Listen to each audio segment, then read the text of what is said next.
Solo, a Star Wars story whilst drawing inspiration from the Legends timeline, largely altered the backstory of its title character, and as a result, Han's initial encounter with Chewbacca was given its own unique twist. But why was the illustrious co-pilot to be locked up in an Imperial prison in the first place? Well, let's find out.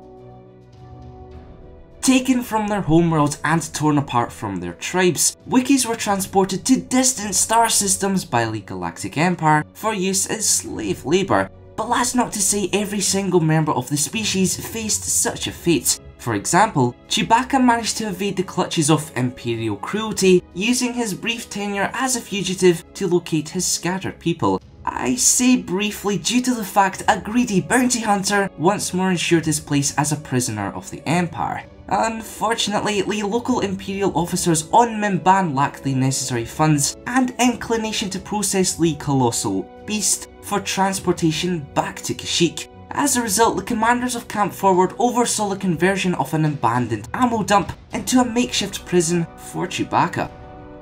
Standing watch atop the cell full of thick mud, thanks to rain tarps that were relocated elsewhere, guards would taunt Chewbacca by throwing down scraps of food. Such savagery, combined with a drive to one day reunite with his tribe, saw him harbour a deep loyalty to the ragtag group responsible for his freedom. Unfortunately, Tobias Beckett, Han Solo and company were unable to replace Chewbacca's traditional bowcaster and bandolier, but they were able to supply the 190-year-old with some worthy substitutes, mainly a scattershot blaster and an accompanying ammo harness.